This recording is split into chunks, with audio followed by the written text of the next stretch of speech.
unlocking the secrets of an ancient, nearly forgotten language. There are clues in the chants of a church congregation.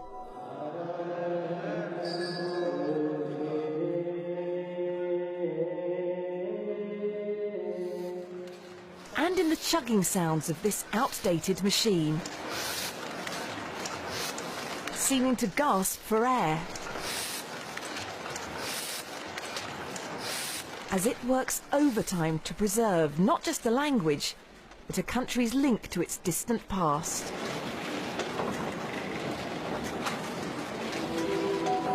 Welcome to Ethiopia. Welcome to Inside Africa.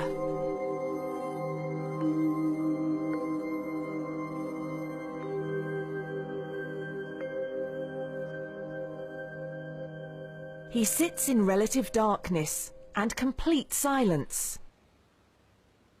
His hand is steady, his mind intensely focused. There's an artistry to this man's work, but also a technical side, an attention to detail that is essential. He's a Merigeta, which is similar to a monk in the Ethiopian Orthodox Church. His job is to preserve ancient manuscripts by meticulously rewriting them as they originally appeared, in the all but forgotten language of Ge'ez. Ge'ez means free. It's a language of the free people. Dr. Ayel Bakeri is an author and historian. He says part of the significance of Ge'ez is that it's an ancient language, native to Ethiopia, that's still used in script today. Ethiopia remains the only country in Africa that has never been colonized. The reason for not being colonized, in part, is a result of the depth and knowledge of the history that the people have, their sense of identity. But for all his years on research on Ge'ez, Bakeri has never had a hands-on experience like this one, at the Patriarchate Museum in Addis Ababa. So we have a traditional scribe here.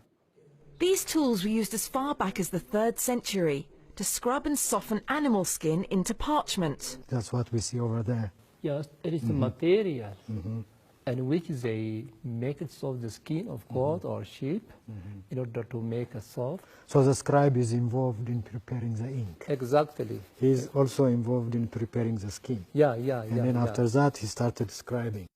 Before Bakeri and his museum guide leave, the Merigeta has a gift. Bakeri's name written in Ge'ez. Dr. Ayel Bakeri. በጣም ደስ የሚል ቁም ጽሕፈት ነው. This is beautiful. It's beautiful, yeah. Most researchers who've done work on the writing system, that's how they characterize it. They say elegant. The fact researchers even have examples of Ge'ez is somewhat remarkable, and a credit to the work of these holy men, called Abbas. They stay here for many years, just in keeping and arranging the ancient parchments of the Ethiopian Church.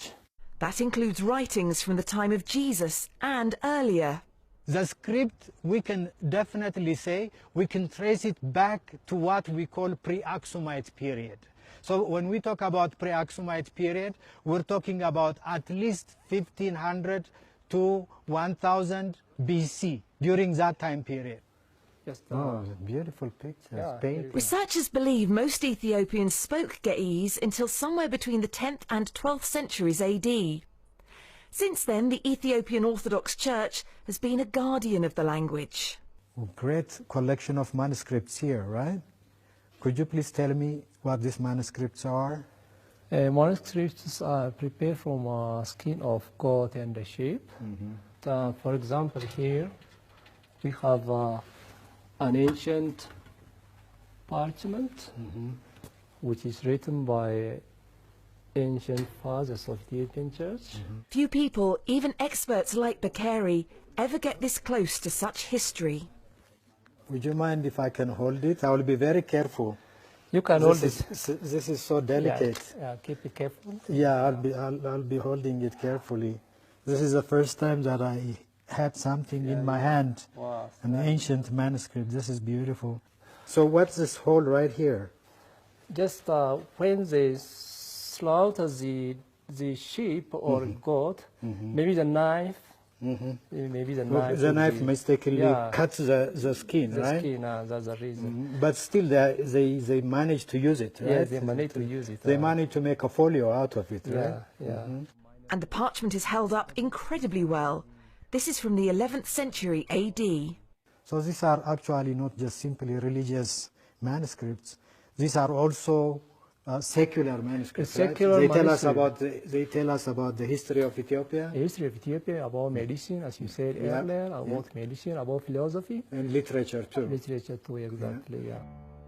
The pages give insight into a developed Ethiopian culture that some historians say rivaled societies in Rome and Greece, but for unknown reasons vanished around the same time most people stopped speaking the language, between the 10th and 12th centuries. Thanks to these writings, we see how the people monitored stars, how they used the calendar to track time, and how they worshipped. This is a very important reference point to our history. It is also important documents that help us connect to the rest of the world. That's how significant this place is.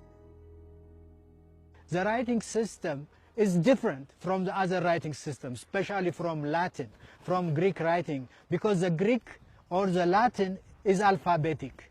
You know, it's a kind of writing system where the vowels and the consonants are separate. But as in our case, we have a syllabic system, meaning for every sound in the language, we have characters. Touching a piece of his country's history has only strengthened Bakeri's opinion that the little-known language of Ge'ez is key to understanding Ethiopia. So thank you so much for showing me this. This is a special treat. I highly appreciate it. It's not only one of the foundations of our nation, but that ancient tradition is continuous. It has been kept from generation to generation until the present time.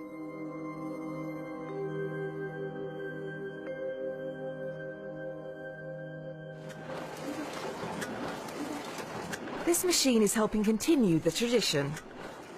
Coming up, we examine why this old-fashioned press plays such an important role today in preserving Ge'ez.